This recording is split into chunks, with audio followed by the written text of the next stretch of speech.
ये कहानी है हरिया की। हरिया एक किसान था और अपने खेत में मेहनत करके अपने परिवार का गुजारा करता था। हरिया के दो बेटे थे। एक का नाम था रमेश और दूसरे का सुरेश। रमेश बचपन से ही मेहनती था और उसे अपनी मेहनत पर विश्वास था, जबकि सुरेश को ज्योतिष विद्या और किस्मत पर ज्यादा भरोसा था। हाथ में तावीज और उंगलियों में अंगूठी पहनना, बात बात पर ज्योतिष की राय लेना, यही सुरेश को भाता था। वक्त के साथ साथ हरिया अब बूढ़ा होने लगा था। अब खेत में मेहनत करना उसके लिए मुश्किल होने लगा था। ऐसे ही एक दिन, अरे ओ भाग्यवान, जरा मेरा गमछा तो लाना। गमछा लेके कहाँ जाने का इरादा है? अपने खेत में जाकर आता हूँ। बारिश कभी भी आ सकती है, उससे पहले खेत में हल चला देता हूँ। आपसे कितनी बार कहे हैं कि अब आप ये ज्यादा मेहनत वाले काम बंद कर दीजिए। अब आप बूढ़े हो गए हो, आपको आराम की जरूरत है। अरे कुछ नहीं होता बुढ़ापा, खेत में मेहनत नहीं करेंगे तो खाएंगे क्या? अब मेहनत करने की बारी आपके बेटों की है। अब सारी जिम्मेदारियां अपने बेटों पर डालने का समय आ गया है। जब तक मेरे हाथ पैर चल रहे हैं मैं मेहनत करता रहूंगा। उसके बाद तो बेटों को ही यह सब देखना है। लाओ मेरा गमछा। आपने कभी मेरी सुनी है जो अब सुनोगे? इतना कहकर गोपी हरिया को गमछा थमा देती है। हरिया गमछा गले में डाले खेत की तरफ निकल पड़ता है। खेत में जाकर हरिया देखता है कि अब खेत में हल चलाने की जरूरत है, जिससे कि नीचे की मिट्टी ऊपर आएगी और गर्मी में अच्छे से तपेगी। एक दो हफ्ते में बारिश की आने की संभावना है। उससे पहले सारे खेत में हल चलाना चाहिए। ऐसा सोचते हुए हरिया अपने बैल और हल लेने घर पहुंच जाता है। घर के बाहर ही हल पड़ा हुआ था। हरिया उसको उठाकर सीधा करने लगा कि तभी हरिया से हल का बोझ संभाला ना गया और हल उसके हाथ से छूटकर पैर पर गिर गया। हल के गिरते ही हरिया जोर से चिल्लाया, हे भगवान, मेरे पैर पे हल गिर गया है रे। कोई तो आओ, इसे मेरे पैरों से हटा दो। उसकी चीख सुनकर हरिया की बीवी और दोनों बेटे भागते हुए आए। हे भगवान, ये सब कैसे हुआ? सुरेश, जल्दी से डॉक्टर को बुला लाओ। सुरेश दौड़ता हुआ डॉक्टर के पास जाता है। यहाँ रमेश हरिया के पैर पर से हल हटाकर उसे खटिया पर लेटा देता है। इतने में सुरेश डॉक्टर को ले आता है। डॉक्टर घाव देखते हैं और उस पर मल्लम पट्टी करते हैं।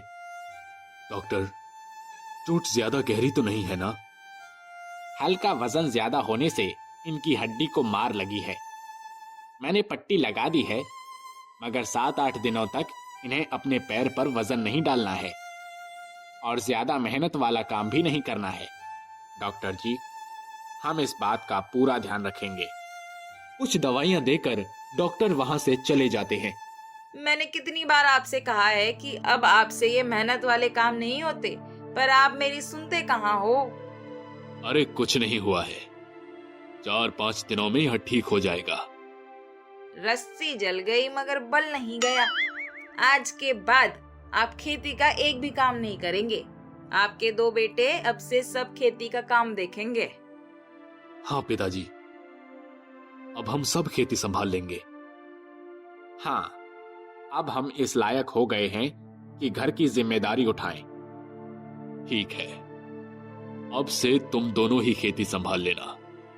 रमेश, अपनी खेती के बीच से जो रास्ता जाता है उसकी बाईं ओर की खेती तुम करोगे और सुरेश, तुम दाईं तरफ की। मगर गोपी के इतना कहते ही हरिया ने उसकी बात काट दी। फैसला हो गया है, कल से अपनी अपनी खेती संभालो और आने वाली दिवाली में जब फसल की कटाई होगी तब समझ आएगा कि कौन कितने पानी में है। हरिया के इस फैसले से गोपी और दोनों बेटे थोड़े हैरान थे। दोनों बेटों के जाने के बाद गोपी ने हरिया से कहा, आपने दोनों को खेती बांट क्यों दी? दोनों मिलकर भी तो पूरी खेती कर सकते थे।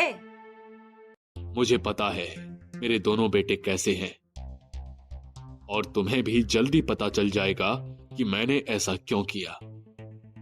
अगले दिन से रमेश और सुरेश खेती करने लगते हैं। रमेश खेत में हल चलाना शुरू करता है और वहीं सुरेश ज्योतिष के पास जाकर खेत में हल चलाने का सही मुहूर्त पूछता है। बाबा जी, मुझे अपने खेत में हल चलाना है। क्या आप बता सकते हैं कि इसके लिए उचित समय क्या है? तू आज से ठीक 1 हफ्ते बाद हल चलाना शुरू कर। देख तेरी फसल कैसी हरी भरी होती है। जय हो बाबा जी की। 1 हफ्ते में रमेश अपने सारे खेत में हल चला लेता है और वहीं 1 हफ्ते बाद सुरेश अपने सारे खेत में हल चलाने लगता है। सुरेश भी अपने खेत में हल चला रहा होता है कि तभी बारिश शुरू हो जाती है। बारिश के कारण सुरेश का अब हल चलाना मुश्किल हो जाता है। सुरेश के करीब करीब आधे खेत में हल चलाना छूट जाता है। अब बारी आती है खेत में बीज बोने की। रमेश और सुरेश दोनों बाजार से बीज ले आते हैं और खेत में डाल देते हैं। 1-2 बारिश के बाद दोनों के खेतों में फसल उगना शुरू हो जाती है। क्योंकि सुरेश ने आधे खेत में हल नहीं चलाया होता, इसी के कारण आधे खेत में फसल इतने अच्छे तरीके से नहीं आती। अब बारी आती है खेत में खाद डालने की। सुरेश फिर से खाद डालने का समय पूछने के लिए ज्योतिष के पास जाने लगता है कि तभी रमेश उसे रोकता है। अरे सुरेश, कहां जा रहे हो? अपने खेत में मुझे खाद डालना है। बाबा से पूछने जा रहा हूँ कि खाद कब डालूं। अरे सुरेश, बाबा कोई किसान थोड़ी है जो तू उसे पूछेगा कि खाद कब डालूं। तू खामखा अपना वक्त और पैसे बर्बाद कर रहा है। नहीं नहीं, मुझे बाबा पर विश्वास है। अगर मैं उनके कहने के मुताबिक सभी चीजें करूंगा तो मुझे बहुत मुनाफा होगा। उनके कहने पर तो तूने खेत में देर से हल चलाया और नतीजा तेरे सामने है। वो मैं कुछ नहीं जानता। तुम तुम्हारा काम करो और मुझे मेरा काम करने दो। ऐसा कहकर सुरेश वहां से चला गया। कुछ ही देर में सुरेश बाबा के पास पहुंच गया। बाबा जी, मुझे अपने खेत में खाद डालना है। क्या आप बता सकते हैं कि इसके लिए उचित समय क्या है? तू खेत में ना तो खाद डालेगा ना ही खेत जोतेगा। एक काम कर, दक्षिणा स्वरूप मुझे 5,000 रुपए दे दे और ये राख अपने खेत में डाल दे। फिर देख तेरी फसल कैसी हरी भरी होती है। पर बाबा जी, मुझ पर शक कर रहा है? अगर तेरा मुझ पर विश्वास नहीं है तो चले जाओ यहां से। नहीं बाबा जी, ये लीजिए पैसे। जय हो बाबा जी की। यहां रमेश अपने खेत में खाद डालता है और उसकी काफी अच्छी देखभाल भी करता है। कुछ ही दिनों में रमेश की फसल हरी भरी होकर लहराने लगती है। वहीं सुरेश की फसल वहीं की वहीं रह जाती है। आखिर में फसल की कटाई का समय आता है। दोनों ही अपनी अपनी फसल की कटाई करते हैं। रमेश के खेत में 20 बोरिया भर अनाज निकलता है और वहीं सुरेश के खेत से केवल 2 बोरिया। व्यापारी आकर सभी अनाज खरीद लेता है। क्योंकि रमेश का अनाज ज्यादा था तो उसे ज्यादा मुनाफा मिलता है और यहां सुरेश को कम अनाज की वजह से मुनाफे की जगह घाटा हो जाता है। तो इस कटाई में कितना मुनाफा हुआ यह देखिए पिताजी। मैंने खेत में मेहनत करके इतना मुनाफा कमाया और सुरेश तुमने? मुनाफा नहीं, मुझे तो घाटा हो गया है। इसलिए मैंने तुमसे कहा था कि ज्योतिष और भविष्यवाणी के चक्कर में मत उलझो। अपनी मेहनत पर विश्वास रखो। देखा गोपी, इसलिए मैंने दोनों को खेत बांट कर दिए थे ताकि सुरेश को सीख मिले। बचपन से ही इसे किस्मत भरोसे बैठने की आदत है। अब देखा उसका नतीजा। सही कहा पिताजी आपने।